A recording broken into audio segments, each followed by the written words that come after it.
perjalanan yang sangat panjang.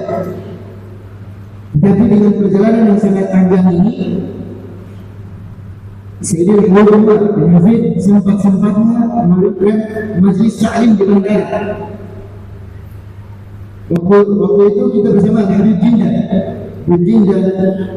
Habib Ali Zainal Abidin dari Malaysia, dan para habaib dan para masyayikh yang lainnya. Ketika kita sampai di Tashkent, di bandara Tashkent, ini Habib Umar masih sempat-sempatnya membuka majlis ta'lim di musala, di salah satu musala yang berada di bandara. Kemudian Sayyidina Habib Umar menyebutkan di dalam majlis itu keutamaan talabul ilm. Di antaranya dari kebanyakan keutamaan tersebut disebutkan 3 keutamaan dari Sayyidina Habib Umar. Yang pertama, dimudahkan jalan menuju surganya Allah Subhanahu wa taala, sebagaimana yang disabdakan oleh Rasulullah sallallahu alaihi wasallam, man salaka tariqan yaltamisu fihi ilma sahhalallahu bihi tariqan ilal jannah. Barang siapa yang melakukan perjalanan untuk menuntut ilmu syar'i, untuk menuntut ilmu, Allah memudahkan jalan baginya untuk menuju surganya Allah Subhanahu wa taala. Kemudian keutamaan yang kedua juga disebutkan, dinotis oleh Sayyidina Habib Umar bin Hafid di dalam salah satu hadis Rasulullah sallallahu alaihi wasallam bersabda, "Man istama al-qaum fi baitin min buyutillah yatluna kitaballah wa yatadarasunahu bainahum illa nazalat fihi sakinah wa ghashiyatuhum rahmah وحفتهم الملائكة وذكر الله في من عنده." Disebutkan oleh Nabi Sallallahu Alaihi Wasallam keutamaan majlis ilmu, keutamaan orang yang mendatangi majlis ilmu, dikatakan dicurahkan rahmat kepadanya, dinaungi oleh para malaikat, serta disebutkan oleh Allah Subhanahu Wa Taala di para hamba-hambanya yang mulia. Jadi ini keutamaan yang kedua disebutkan oleh Sayyidina Umar. Kemudian keutamaan yang ketiga juga disebutkan oleh Nabi Muhammad di dalam salah satu hadis Rasulullah sallallahu alaihi wasallam bersabda, "Man dakhala fi masjidina hadha yata'allama khairan aw yatlunahu kana kal mujahid fi sabilillah." Barang siapa yang memasuki rumah ini atau masjid ini, dia akan mendapat untuk membahas ilmu syar'i atau menghadiri majlis ilmu, bahwa dia akan mendapat pahala seperti orang yang berjihad di jalan Allah Subhanahu wa taala. Wa man dakhala fi li ghairi dzalik kana kan-nadhiri ma laysa lahu. Dan barang siapa memasuki masjid Allah karena niat yang lain, bahwa dia akan mendapat pahala seperti orang yang melihat bukan pada barangnya, atau dia tidak akan mendapat apa-apa, jadi sia-sia niatnya. Maka dari itu, alhamdulillah kita di sini masih diberikan kesempatan oleh Allah Subhanahu wa taala di waktu yang diberikan oleh Allah Subhanahu wa taala, di waktu yang insyaallah disebutkan di beberapa hadis, waktu yang sangat dijaga oleh Allah Subhanahu wa taala untuk membahas ilmu syar'i. Kunna safarna fi akthar min buldan. Fakir sendiri telah banyak berpergian ke beberapa negara-negara. Safar ke Mesir, sudah pergi ke Mesir. Safar ke Uzbekistan, sudah ke Uzbek. Wala Saudi, ke Saudi, ke Rusia, ke Turki juga sudah pernah. Ini ulama-ulama yang Al-Fakir dapatkan di setiap bulan ini memiliki kalimat karismatik tersendiri-sendiri. Alhamdulillah, di tengah ini kita masih memiliki sosok Habib Rahman bin Asajaf. Al-Faqih Riyad ini sangat jarang ditemui ulama seperti beliau ini. Di Mesir banyak ulama-ulama, namun dari ulama-ulama tersebut sangat jarang sekali ketika menyampaikan ceramah-ceramah itu belum kena di hati. Jadi alhamdulillah ini di internet ini masih ada Habib Rahman bin Asajaf yang jujur dia kita mendengar ceramah Habib luar biasa. Kena ilmiahnya dapat, lebihnya dapat, semuanya dapat. Semoga di ceramah yang singkat ini dapat menambah kecintaan kita terhadap guru kita. Dengan ceramah yang singkat ini menambah mahabbah kita kepada Sayyidina Habib Rahman bin Asajaf. Wa akhirul kalam, Rabbana anfa'na bima 'allamtana wa allimna allazina yanfa'una wa lana wa qarabna lana fi dinina. Akhirul kalam, wassalamualaikum warahmatullahi wabarakatuh. Waalaikumsalam warahmatullahi wabarakatuh. Jazakumullah khair. الفاتحة إلى روح سيدنا وحبيبنا شفيعنا رسول الله محمد بن عبد الله ووصوله وفروعهم وإلى حضرة النبي محمد صلى الله عليه وآله وبارك وسلم. الفاتحة. أعوذ بالله من الشيطان الرجيم. بسم الله الرحمن الرحيم. الحمد لله رب العالمين الرحمن الرحيم مالك يوم الدين. إياك نعبد وإياك نستعين. اهدنا الصراط المستقيم صراط الذين أنعمت عليهم غير المغضوب عليهم ولا الضالين. آمين. Assalamualaikum warahmatullahi wabarakatuh. Innal hamdalillah nahmaduhu hamdan yaliqu bi jalalihi wa nastahdihi hidayata man aqarra bi 'azamatihi wa jalalihi. Thumma nusalli wa nusallim ala sayyidina Muhammadin wa alihi. Amma ba'da.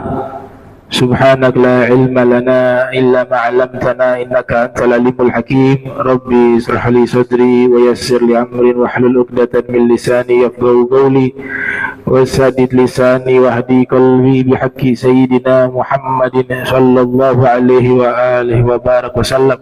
Ya man huwa fi 'uluwihi kain, ya man huwa fi fi'li hamid, ya man huwa fi majdi matin. Allahumma akrimna bi nuril fahmi wa akhrijna min zulumatil wahmi warzuqna fahman nabiyyin wa hifdzal mursalin wa ilhama malaikatil muqarrabin. Rabbana zidna ilman wa fahma wa aqla ya akramal akramin bihaqqi sayyidina Muhammadin khatamil anbiya'i wal mursalin. Ya Rahman ya Rahim. Wa sallallahu ala sayyidina Muhammadin wa ala alihi wa sahbihi wa barak wa sallam. Walhamdulillahi rabbil alamin. Alhamdulillah, puji syukur kehadirat Allah, salawat salam senantiasa tercurahkan kepada junjungan mulia Nabi tercinta Sayyiduna wa Maulana Muhammad sallallahu alaihi wa alihi wasallam beserta seluruh keluarga beliau, sahabat beliau, umat beliau yang senantiasa melaksanakan ajaran beliau hingga akhir masa nanti. Yang sama-sama kami muliakan seluruh imam Masjid Al-Muhajirin Wal Habib Alwi Albar, wa Paman Sufni, wa Dr. Abdurrahman, wa Ustaz Irsyad, Paman Zain Abbas, wa seluruh hadirin hadirat para habaib Al-Habib Taufik Asagaf, Ketua Yayasan Perguruan Islam di Ternate dan sekitarnya, dan seluruh jamaah yang saya muliakan, wabil khusus yang telah menyampaikan ceramah, ya, Al-Ustaz Syafiq Al-Ammari. Beliau alhamdulillah sudah selesai, ya, LC lulusan di Jordan. Insyaallah kita doakan beliau lanjut, diberikan kemudahan dalam menuntut ilmu, diberikan manfaat ilmunya, dan bisa kembali ke Ternate untuk sama-sama kita dakwah fisabilillah di bumi tercinta kita ini, Maluku Utara. Jadi beberapa tempat kemarin pergi, ada ke Uzbekistan, bersama beberapa masyayikh, ya, guru-guru saya juga hadir, ada Al-Habib Jindan, Habib Ahmad, ada Habib Ahmad bin Jindan, Habib Ahmad, Al-Habib Umar bin Muhammad bin Salim bin Hafiz. Habib Umar memang terkenal disiplin waktunya, hatta di pesawat kalau jadwal baca maulid, nggak ada libur, mau di dalam kereta api, mau di mana tempat, jadwalnya itu tetap dilaksanakan, dan itu istiqomah, bukan baru kemarin, dari sejak muda, ya. Dan luar biasanya beliau kalau sholat, baik sholat 5 waktu, sholat sunnah, harus dengan pakaian lengkap, keimamah, jubah, ya, ihtiraman billah, memuliakan Allah subhanahu wa ta'ala. Itu kalau kita ikuti saja cara pakaian, jubah, imamah, rida di setiap sholat 5 waktu, kita tidak mampu. Itu membuat lingkaran di imamah itu, beliau punya kan panjang itu butuh waktu, belum lagi jubah, ya, belum lagi dengan ridanya dan cincin juga, itu istiqomah. Gak pernah sholat pakai pakaian biasa, gak pernah. Saking ihtiraman lillah subhanahu wa ta'ala, ya, memuliakan Allah subhanahu wa ta'ala. Nah, tadi Al-Ustaz Syafiq sudah menyampaikan fadilah-fadilah majlis ilmu, ya, luar biasa. Kemudian ziarah ke makam Imam Bukhari di Uzbekistan, kepada Syekh siapa lagi? Imam Muslim, Imam Abu Mansur Maturidi, ya, pengasas akidah Ahli Sunnah wal Jamaah, Al-Maturidi. Jadi beruntung bisa mendatangi, berziarah ke kuburan kaum solihin, ya. Itu ajarannya Nabi Sallallahu Alaihi Wasallam. Nabi setiap tahun itu datang di mana? Di kuburan pahlawan Uhud. Setiap tahun. Ini riwayat dari Imam Al-Waqidi. Padahal magom pangkatnya Nabi jauh di atas para syuhada Uhud, tapi tawadunya Nabi setiap tahun Nabi ziarah, ya, ke makam para pahlawan Uhud setiap tahun. Kalau setiap tahun diperkirakan beliau sudah laksanakan ziarah tersebut kurang lebih 8 tahun, karena perang Uhud itu terjadi tahun 3 Hijriah. Nabi ziarah kita taruhlah tahun 4, wafatnya beliau tahun 11, berarti kurang lebih 8 tahun beliau melakukan ziarah rutin ke kuburan kaum solihin, para syuhada. Kalau Nabi saja memberikan contoh demikian, apalagi kita yang memang bukan siapa-siapa, ya, lebih layak kita mendatangi mereka, mendatangi ulama di saat hidup maupun meninggal. Itu tidak ada bedanya secara hukum, ya. Tapi perbedaannya justru yang sudah meninggal, mereka punya keleluasaan memantau murid-muridnya lebih global, lebih luas, karena sudah tidak terikat dengan hukum dunia. Ada cari nafkah, ada kerja, ada capek dan sebagainya. Nah, sehingga kata para ulama sepakat, nggak ada yang berselisih bahwa jika seseorang meninggal bukan selesai dia meninggal, tidak, tapi hanya berpindah alam ke alam barzakh. Bahkan Allah Ta'ala melarang kita mengatakan, oh sudah mati mereka. Wala taqulu liman yuqtalu fi sabilillah amwat. Ayat Al-Quran. Jangan kalian mengatakan orang yang sudah mati di jalan Allah itu mati, kata Allah. Kenapa? Karena Allah muliakan mereka. Itu syuhada. Bagaimana jika ulama kaum aulia wassolihin yang magomnya di atas mereka? Magomnya para aulia di atas syuhada. Terus lantas bagaimana kalau yang kita ziarah makam para nabi? Lantas bagaimana jika yang kita ziarahi makamnya Rasulullah Muhammad sallallahu alaihi wasallam? Imam Baihaqi menulis kitab secara khusus membahas masalah ini berjudul Hayatul Anbiya Ba'da Wafatihim, kehidupan para nabi setelah wafatnya mereka.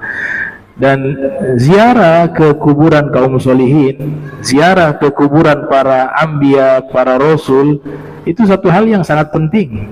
Selain mengingatkan kematian bagi diri kita yang ziarah, juga kita bisa mengambil iktibar. Kita ziarahi mereka karena mereka mulia. Kok bisa mereka mulia?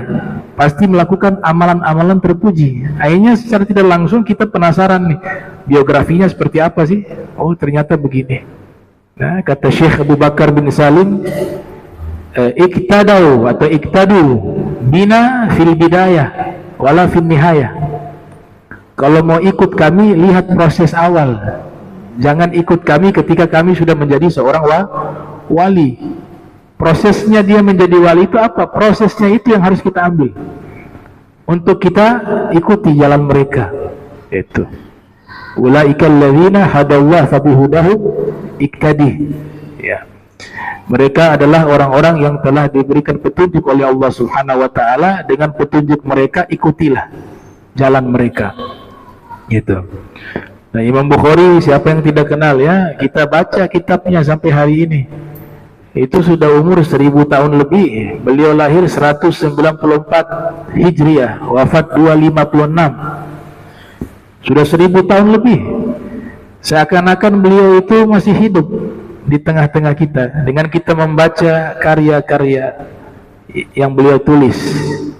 Ya, karena beliau menorehkan kehidupan. Hidup ini cerita. Cerita hidupnya semuanya kebaikan. Cerita hidupnya semuanya adalah hal yang diridhoi oleh Allah Subhanahu wa taala. Maka Allah langgengkan namanya sepanjang masa. Wa innama al-mar'u haditsun ba'dahu fakun haditsan hasanan liman wa'a. Seseorang hidupnya adalah cerita setelah wafatnya dia. Maka jadikanlah cerita hidupmu cerita yang baik sehingga dikenang oleh orang. Liman wa'a. Saya tadinya mau bahas lanjutan Sahihul Bukhari, tapi saya sambungkan ceramah Al-Ustadz Syafiq. Ada hal yang lebih penting juga. Kalau di lanjutan Sahih Bukhari ini kita masih membahas tentang masalah sholat, ya. Itmamul arkani sholah, menyempurnakan rukun-rukun sholat.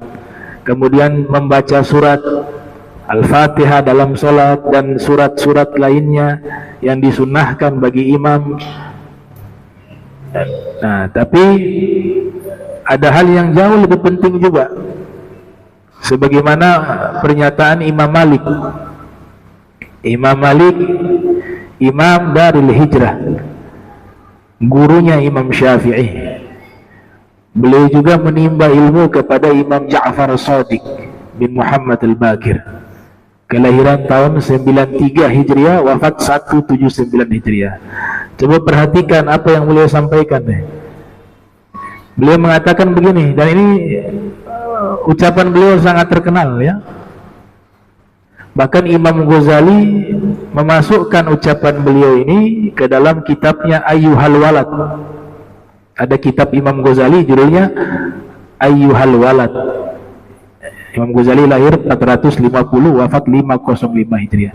Jadi Imam Malik mengatakan begini, man tafaqaha walam yatasawwaf faqad tafassaqa, wa man tasawwafa walam yatafaqah faqad tazandaqa, wa man jama'a bainahuma faqad tahaqqaqa. Yang artinya siapa yang memperdalam ilmu fikih tanpa diiringi mempelajari ilmu tasawuf, tanda kutip tasawuf akhlak, maka dia akan menjadi fasik. Fasik itu adalah orang yang melakukan dosa, atau al-khuruj an tariqil haq, dia pasti keluar dari rel jalan kebenaran. Jadi yang kita pelajari hanya ilmu hukum zahir saja. Sholat, puasa, zakat, haji, umroh, sedekah, infak. Hanya sebatas itu yang kita sibuk pelajari tanpa kita membenahi masalah hati. Maka amalan semacam itu bisa jadi dosa karena kita belum tahu ilmunya. Misalnya begini, orang berangkat melaksanakan ibadah haji atau ibadah umroh, apalagi sekarang kan ramai umroh dengan berbagai macam travel, fasilitas, ada semuanya. Perjalanan umroh qasdul baiti, ya, Baitil Haram, tujuannya secara bahasa menuju ke Baitil Haram, Al-Masjidil Haram, dan juga Masjid Nabawi, ya, ditambah dengan mengunjungi Masjid Nabawi. Itu kan bagus, melakukan perjalanan dengan niat ibadah itu bagus. Tapi kita kalau lupa bahwa bukan hanya pergi ke sana dan ibadah kemudian dikatakan diterima ibadah kita, tapi harus dilihat niat ke sana apa saja. Oh, sekalian belanja deh, di sana barang emasnya bagus. Oh, sekalian deh di sana jalan-jalan. Oh, sekalian deh di sana saya mau buat apa? Status ya di WA. Fotonya bagus tuh, lagi ibadah nih, lagi tahajud, lagi ini semua di. Imam Ghazali mengatakan di sini, kalau niatnya beliau pakai persentase, dan juga Ibnu Taimiyah ya di dalam kitab Umdatul Ahkam, kalau dari awal niatnya hanya untuk jalan-jalan, niat awalnya ibadah sampingan deh, yang penting yang utama jalan-jalan, refreshing, maka ibadah umrohnya ini tertolak karena niatnya bukan ibadah, jalan-jalan. Itu sepakat. Kenapa ke sana? Ya, jalan-jalan saja, kebetulan ada waktu sekaligus umroh deh. Ibadahnya nomor sekian. Maka dari awal dia berniat itu bukan untuk ibadah, para ulama mengatakan maka umrohnya itu dianggap tertolak. Tertolak apa? Pahalanya. Tapi pelaksanaannya kalau menggunakan rukun-rukunnya dilaksanakan, ya sah dalam pandangan fikih, sah saja. Tapi pahalanya tidak ada. Ada golongan kedua, saya mau umroh, tapi sekalian deh jalan-jalan. Sekalian jalan-jalan. Maka dilihat presentasinya apa? Niat jalan-jalannya presentasinya, oh 70% dalam hati nih kira-kira untuk jalan-jalan, 30% dorongan niat di hatinya untuk ibadah umroh, masih dapat pahala. Tapi pahalanya 30%. Yang 70% untuk jalan-jalan tidak dianggap sebagai ibadah. Nah, ini saya katakan, kenapa begitu pentingnya ilmu tasawuf akhlak atau ilmu tasawuf atau ilmu tazkiyah? Karena dia berbicara tentang masalah hati. Di situ dibahas ikhlas, di situ dibahas bagaimana memurnikan niat karena Allah Ta'ala. Fikih tidak masuk ke ranah itu.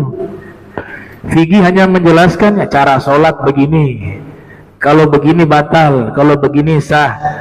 Ibadah haji begini caranya, kalau rukunnya begini, wajib hajinya begini, dan seterusnya. Tapi tidak membahas hati, tidak membahas ikhlas. Maka tentu takamul. Kata Imam Malik, siapa yang belajar fikih dan meninggalkan ilmu tasawuf yang membahas tentang masalah hati, maka tafassaka, khawatir ibadahnya itu mendatangkan dosa. Ya, karena kalau nanti ibadah karena orang bukan karena Allah, ya tercatat dosa. Dakwah ibadah, dakwah ngajak secara surah, yang namanya dakwah bagus, baik, gambaran. Tapi ketika yang berdakwah dalam hatinya punya niat selain Allah, niatnya ingin cari populer, terkenal, niatnya ingin agar orang menghormati, niatnya agar ingin memanfaatkan keilmuannya untuk mencari kekayaan duniawi, dan seterusnya dan seterusnya. Nah, ini kata Nabi, ilmunya ini bukan mengantarkan dia ke surga, tapi ilmunya dia ini justru mengantarkan dia ke dalam neraka. Karena apa? Karena niatnya keliru, niatnya salah. Tuh. Man ta'allama ilma liyumariya bihi liyubahiya bihi ulama aw liyumariya bihi sufaha aw liyasrifa wujuhan nas ilaihi adkhalahu Allahu an-nar, atau kama qala Nabi sallallahu alaihi wasallam. Siapa yang menuntut ilmu tujuannya untuk berbantah-bantah dengan para ulama, atau menunjukkan kebesarannya di hadapan para ulama, atau niatnya untuk apa? Berdebat dengan orang-orang bodoh, atau ingin menarik simpati manusia dengan ilmu agama tersebut, maka orang ini akan dimasukkan ke dalam neraka. Coba lihat, kalau hanya fokus dakwah ini baik, tanpa kita memeriksa hati kita, tentu hal ini yang bisa kita gunakan sebagai ilmu untuk bisa memeriksa hati kita adalah ilmu tasawuf. Jadi takamul dia, saling melengkapi. Ilmu fikih, ilmu tasawuf saling melengkapi. Itu yang dimaksud oleh Imam Malik tadi. Orang berfikih tapi tidak bertasawuf, maka akan menjadi apa? Amalnya justru membawa pada dosa, amal solehnya. Sebaliknya, kata beliau, siapa yang bertasawuf sibuk masalah hati, tapi gak belajar nih, sholat gak penting, nanti ujungnya begitu tuh. Ini punya ilmu masih kuli, toh? Masih kuli, saya punya sudah isinya, gitu. Ini sholat masih dengan badan, saya sudah pakai ruh sholat, saya lihat Allah, gitu. Ada yang mengatakan begitu tuh. Kalau kalian sholat belum pernah lihat Allah, berarti sholat kalian belum benar. Berarti ini lebih dahsyat dari Nabi Muhammad. Nabi Muhammad Mi'raj itu perjalanan dulu panjang, dia langsung di masjid lihat Allah. Ya, ulama sepakat gak ada yang bisa melihat Allah kecuali Nabi Muhammad SAW ketika hidup di dunia. Ya. Ini terjadi kenapa? Problem ini muncul karena tadi sibuk masalah hati begini, jadi pura-pura jadi wali, kan? Masya Allah. Kadang-kadang merasa saya ini sudah jadi wali. Itu, Masya Allah, saya tawadu, saya rendah hati. Dia meninggalkan cara sholat yang benar, dia meninggalkan ilmu wudu, dia meninggalkan ilmu zakat, dia meninggalkan halal wal haram. Dari mana dia tahu halal wal haram? Dari ilmu fikih. Benar Imam Malik mengatakan, nah orang ini jadi zindik, hanya tasawuf, bahas tasawuf, belajar tasawuf, sudah begitu tidak ada guru, otodidak. Lebih parah lagi, dia tersesat dan menyesatkan. Makanya Imam Malik mengatakan, kalau hanya sibuk dengan tasawuf, dengan semua jenis tasawuf, tasawuf falsafi, tasawuf akhlaki, tasawuf sunni, ya, tanpa guru dan tanpa fondasi yang kuat dengan ilmu syariat, maka dia akan apa? Menjadi zindik.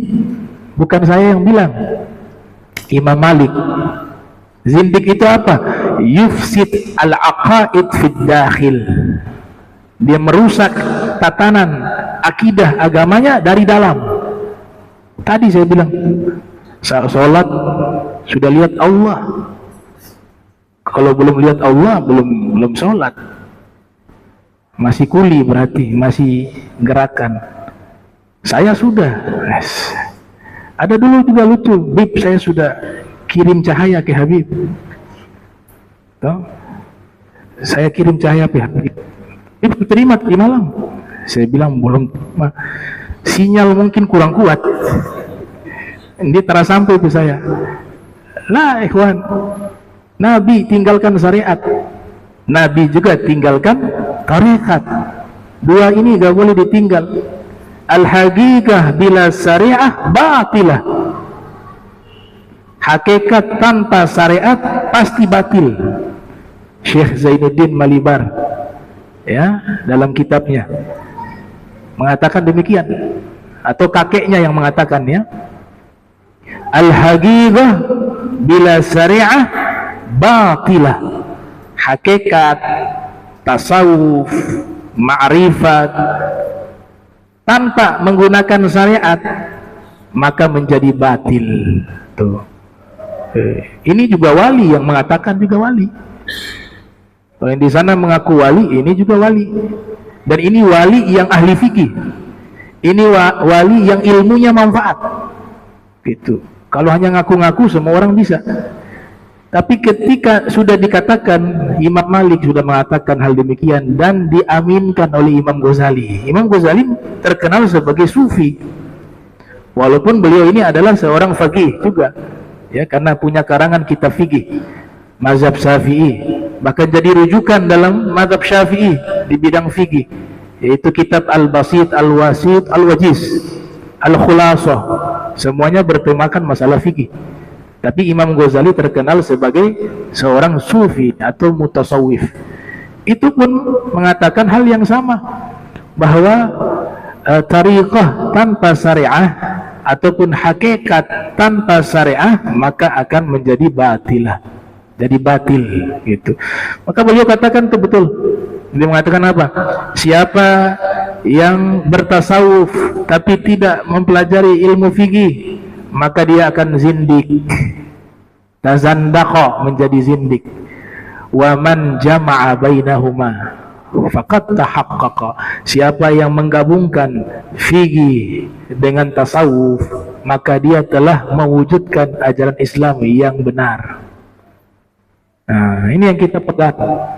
Nah, dan ini diaminkan oleh Imam Syafi'i, diaminkan oleh Imam Abu Hanifah, diaminkan oleh Imam Ahmad bin Hanbal dan ulama-ulama setelahnya, baik dari kalangan fuqaha, baik juga dari kalangan asfiya, dan baik juga di kalangan muhaddithun wal mufassirun. Semuanya sama. Ya, nggak boleh meninggalkan syariat, dan syariat juga harus dengan bertasawuf.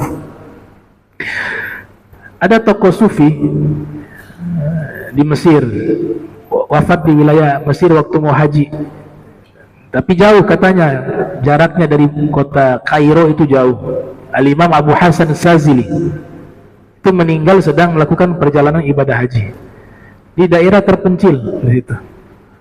Nah, sekarang sudah dibangun masjid dan tempatnya sudah diketahui, diziarahi oleh umat.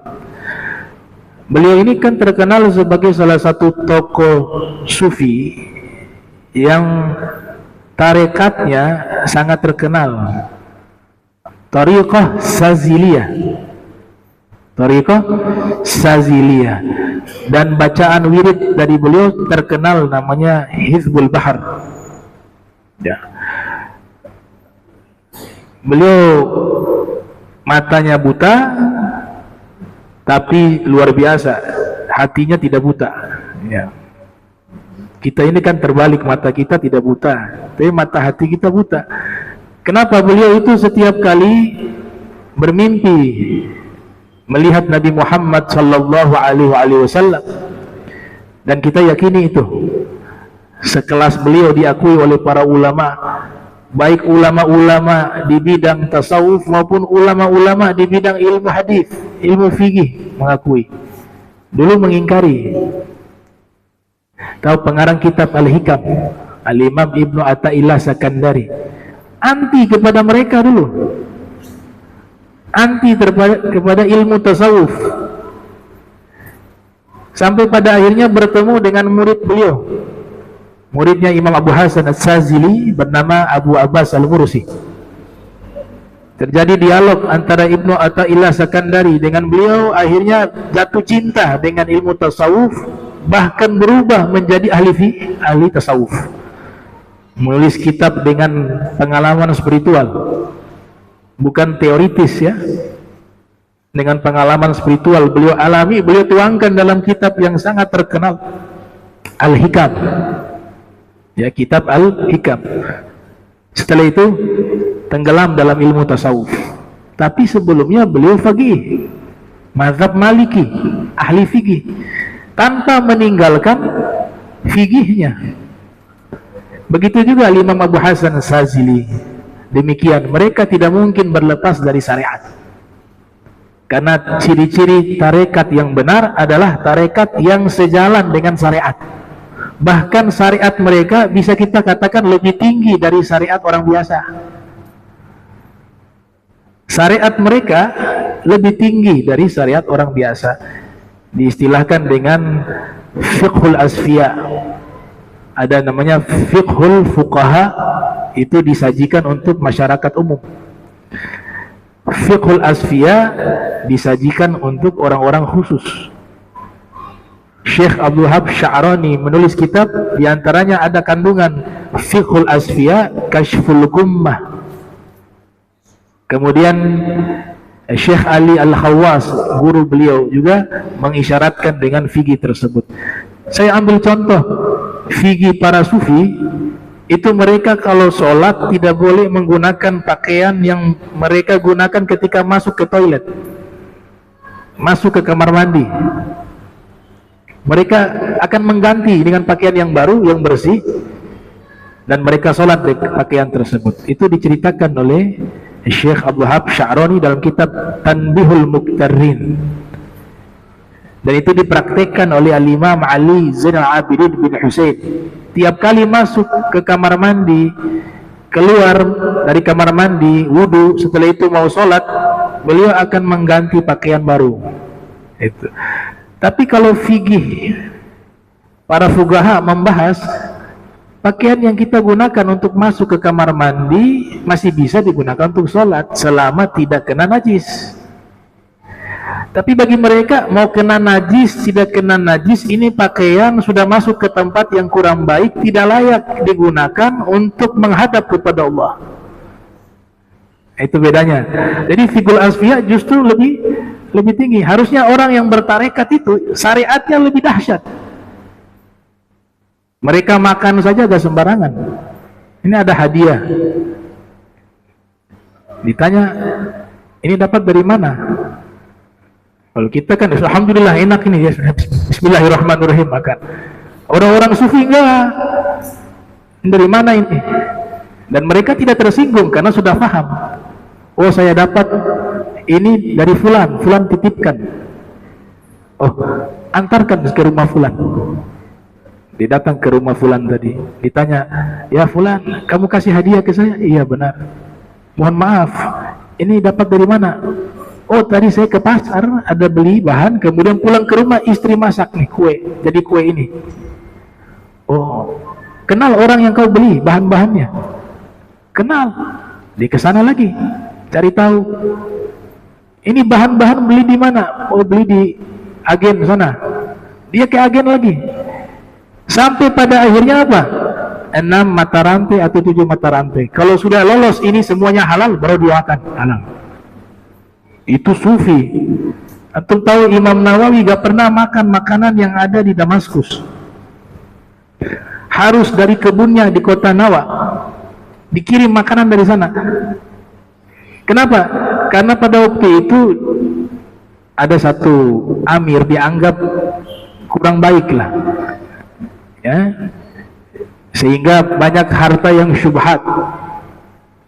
Beliau takut makan ada yang syubhat, jadi makannya harus langsung dari kebunnya, ditanam. Tahu airnya halal, yang nanam juga orang yang soleh, dan tidak ada hubungan dengan pemerintahan, baru dimakan. Itu Imam Nawawi.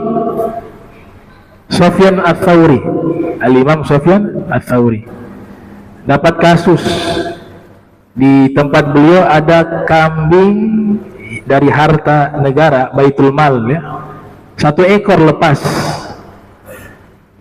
dan belum ditemukan. Dan kambing ini memang sudah khusus untuk kurban, lepas, belum ada kabar ditemukan itu kambing. Beliau ini senang makan kambing, tapi karena takut beli di pasar ternyata beli kambing yang hilang itu, ya, pikirannya ke situ. Maka saya makan harta yang haram, bukan haknya saya. Akhirnya mogok makan kambing. Sampai kambing itu ditemukan 1 tahun berikutnya. Baru dikasih kabar, ditanya sama beliau, sudah dapat itu kambing milik negara? Sudah. Alhamdulillah, sekarang saya bisa makan kambing.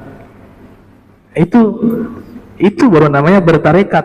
Itu yang namanya tasawuf. Jadi tasawuf justru lebih tinggi, syariatnya jauh lebih tinggi daripada syariat orang awam. Itu.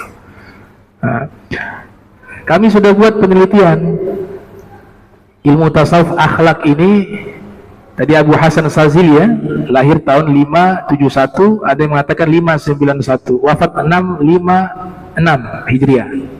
656 Hijriah. Jadi Abu Hasan Sazili mengatakan begini, man lam yatagalgal fi ilmina hadza maka musirra 'alal kabairi wa huwa la yash'ur.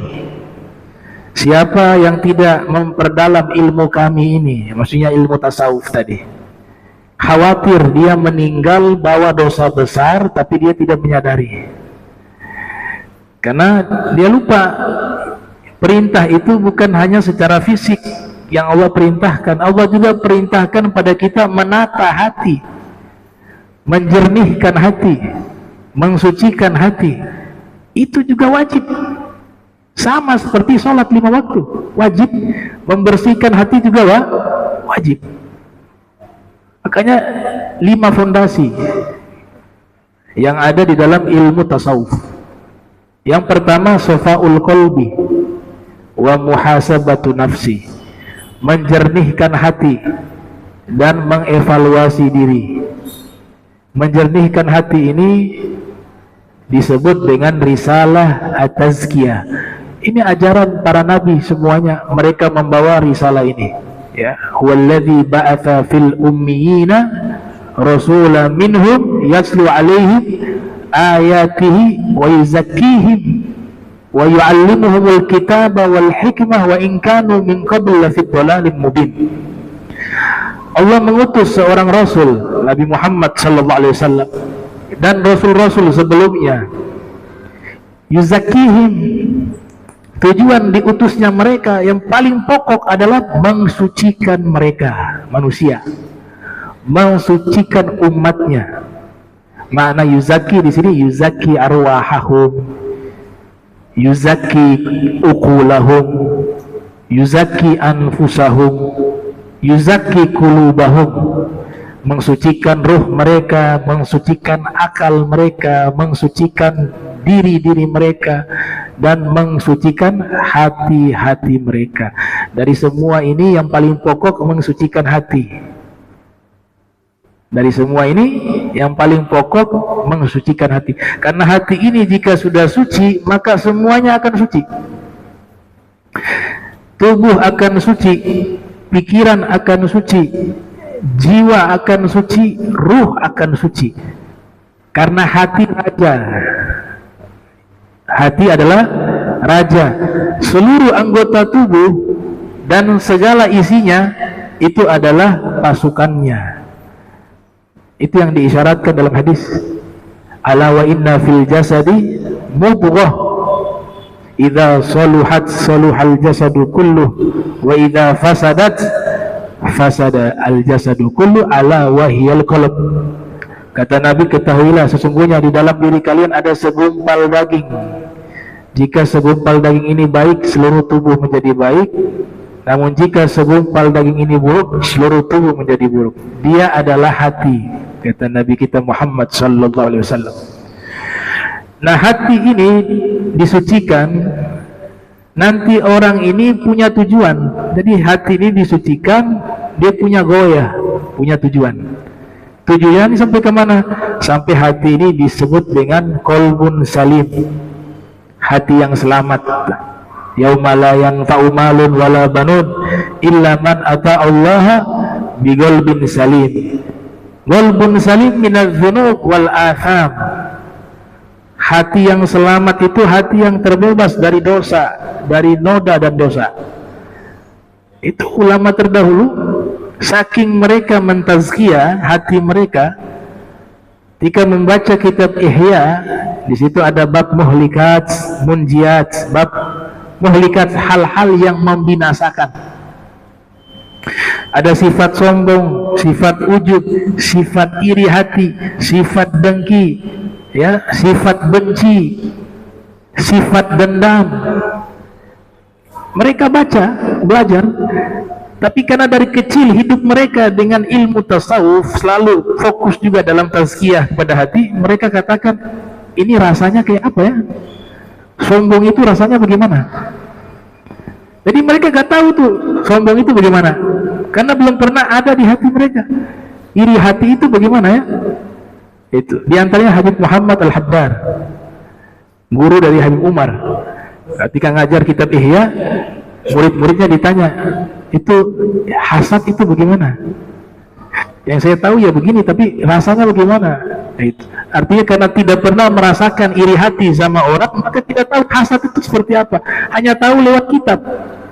Nah, itu ulama-ulama yang sudah tazkiyah, mentazkiyah hati mereka. Kalau golbun sudah salim, hatinya kayak lautan, tuh luas. Di lautan mau ada bangkai, ada kapal rusak, nggak ada pengaruh, karena dia begitu luas dan dalam. Semuanya ditenggelamkan di dasar. Omongan orang nggak sakit hati dia, mau yang puji, mau yang menghinakan, ya mau caci maki. Kalau hati kita sudah tidak merasakan sakit dengan ucapan-ucapan itu, berarti hati kita ini sudah luas seperti lautan. Kalau sudah luas seperti lautan, berarti hati ini insya Allah sudah ada nur Nabi Muhammad SAW. Ya, itu. Yang berikut, muhasabatu, ya, mengevaluasi diri, muhasabatu nafs. Jadi evaluasi diri ini satu cara yang paling baik untuk mencari tahu apa kekurangan kita. Kita manusia, bukan nabi, bukan rasul. Semuanya pasti punya potensi, hati itu ada nodanya. Tapi ketika kita muhasabah, hasibu anfusakum qabla an tuhasabu wazinu a'malakum qabla an tuzanu. Setiap hari kita lihat, oh kekurangan saya di sini, saya harus hilangkan. Kenapa? Harapan meninggal lawan dosa di hati. Ada iri hati sama orang, hilangkan. Ada benci sama orang, hilangkan. Ada dendam sama orang, hilangkan. Jangan kotori hatimu. Buat itu ruang yang bersih, sehingga di situ bisa dititipkan asrar, dititipkan anwar di dalam hati kita. Ya, nur Nabi Muhammad menetap dalam hati yang bersih. Kalau hati itu masih ada terikat dengan hal-hal demikian, maka cahaya ini gak bisa masuk. Nah, maka jangan sia-siakan hati kita dikotori oleh hal-hal yang gak ada manfaat sama sekali gitu. Mungkin itu yang bisa sampaikan. Insyaallah. Saya. Assalamualaikum warahmatullahi wabarakatuh. Minta bakti sedikit. Bicara mensucikan hati ini, jadi sampaikan tadi mensucikan hati. Saya jadi hewan ketika pilkada kemarin itu, ada beberapa orang yang kita menganggap tidak sesuai dengan kita, beberapa ustadz gitu kan. Bagi saya diberikan beban untuk tidak masukkan dalam jadwal. Kita hati-hati itu. Takutnya jangan ada kebencian, sehingga kita dia tampil itu orang jadi emosi, marah. Saya sebenarnya memasukkan itu kultum yang sudah sampaikan Pak Antum, tapi karena tadi ini mensucikan hati supaya kita anggap nggak usah sudah tampil saja, tapi berpikir kalau kita dia tampil terus orang melihat, wah ini nggak benar, ini harus saya juga yang di, oh ya Habib Ali ini tidak benar nih, segala akan dukung, kan begitu Pak. Jadi termasuk Jamal ini, orang-orang begini jangan masuk ini. Berarti hati itu belum bersih, mensucikan hati itu. Ini masuk Ramadan ini. Tapi berpikir dalam suasana Ramadan itu, kita mau tampilkan, kemudian dia tampil, bisa jadi emosi nih. Bukan membatalkan puasa, tapi mengurangi juga puasa itu. Itu hati. Ya tidak mudah bersama Rasulullah sama. Tapi kita manusia ini, akhirnya saya jadi saya bikin jadwal itu, yang kultum itu. Jadi yang tidak masuk untuk Zulkirang, tidak masuk untuk Kasman, saya terus terang aja. Tidak masuk untuk Muhammad Abdullah. Itu tanya kenapa suasana ini jangan dulu masuk. Ramadan ini jangan sampai emosi pahala dia dapat tapi lagi. Tapi saya yang menjadi beban menjusnya. Kira-kira musikan hati ini terlalu berat. Assalamualaikum warahmatullahi wabarakatuh. Saya jawab sedikit mungkin biar masih ada waktu. Kalau hal yang kasus ini namanya apa? Berkaitan dengan masalah sikap seorang mukmin ketika hukum itu dilanggar. Itu dua hal yang berbeda ya. Kita gak pernah membenci pribadi orang, yang kita bencikan caranya. Itu yang selalu dipegang. Hatta orang kafir, Allah Ta'ala perintahkan kepada kita, wa qulu linnasi husna. Kalau bertutur kata dengan orang disebut manusia, gak disebut orang muslim. Manusia mau dia mukmin mau kafir, Allah katakan bertutur katalah yang baik dengan mereka semuanya. Tapi ketika masalah hukum ada kaidah kami alwi. Kaidah mengatakan ridho bil ma'asiyah ma'asiyah atau ar-ridho bil kufri kufrun. Sudah logowo orang Jawa bilang. Terhadap perbuatan yang salah itu sudah salah. Itu sudah termasuk maksiat. Jadi ini justru sikap yang bagus. Kecuali yang bersangkutan ini menyatakan juga secara publik, sebagaimana awal mereka juga berceramah secara publik mengatakan yang salah ini boleh, dan mereka meminta maaf, ternyata saya minta maaf saya salah, maka kita terima. Tapi kalau tetap bersikukuh dengan hal yang salah tersebut, maka jangan diberi ruang. Begitu. Itu justru sikap yang berkaitan dengan keimanan. Makanya ada yang pernah tanya ke saya, Ami Alwi, kita sekarang kan sudah terlanjur nih gubernurnya nanti, walaupun kan pemerintahannya di sana di Sofifi ya. Terus bagaimana sekarang sikapnya? Saya bilang ya Islam sudah mengatur gak boleh memberontak karena ada dampak yang lebih buruk daripada itu. Maka caranya kita terima kebijakan yang baik, kebijakan yang tidak bertentangan dengan syariat, kita terima itu sebagai perintah. Tapi kalau ada kebijakan yang bertentangan, harus ada kritikan, harus ada penyampaian kepada pihak bersangkutan. Akan tetapi ini yang paling penting, Ami Alwi, hati kita gak boleh berubah bahwa ini salah. Kalau kita sudah merasa, ternyata bagus juga dia, oh bagus, berarti sudah hatinya sudah ridho. Nah ini yang masuk kepada apa? Kepada hadis Nabi, tidak mengingkari perbuatan yang salah dalam hati. Ad'aful iman, paling lemahnya iman kan. Man ra'a minkum munkaran falyughayyirhu biyadihi fa in lam yastati fa bi lisanihi, biyadihi fa in lam yastati fa bi lisani fa in lam yastati fa bi qalbihi, ya fa bi qalbi fadzalika adul iman. Jadi pengingkaran dalam hati itu tetap harus ada, gak boleh kita terima. Tapi gak boleh juga memberontak karena sudah dilindungi oleh undang-undang. Kita kan di bawah negara. Negara hukumnya selama itu baik, maka dalam Islam juga menganjurkan untuk taat. Saya mau tanya, lampu merah hijau itu ada dalam hadis? Ada dalam kajian para fuqaha terdahulu? Lampu merah lalu lintas nih, gak ada dalam kajian fikih, ya, apalagi fikih kontemporer. Tapi ketika ini hukum kan dikeluarkan oleh negara, hukum pemerintah, ada maslahatnya, kebaikannya sangat baik, kita wajib taat. Berkaitan dengan keimanan juga, atiullah wa atir rasul wa ulil amri minkum, begitu. Jadi saya juga sependapat sama Ami Alwi, gak boleh dikasih ruang kecuali dia sudah menyatakan saya salah, saya tarik saya punya ucapan, baru bisa masuk lagi itu. Nah seperti itu. Jadi insya Allah aman itu. Ya aman, aman. Kita gak benci orangnya kok. Itu. Ya, Allahumma jam'ana hadza marhuma wa tafarraqa ma'suma wa la tajmina wa la mina syakil mahruma. Subhanaka bihamdika astaghfiruka wa atubu ilaik. Wa sallallahu alaihi Muhammadin wa ala alihi wa sahbihi wa wasallam. Wa lafu minkum. Saya minta maaf selama pengajian ada salah kalimat dan perbuatan kepada semua, terutama para orang tua kami semuanya. Mudah-mudahan kita diberikan panjang umur, bisa berjumpa lagi. Amin ya rabbal alamin. Wassalamualaikum warahmatullahi wabarakatuh.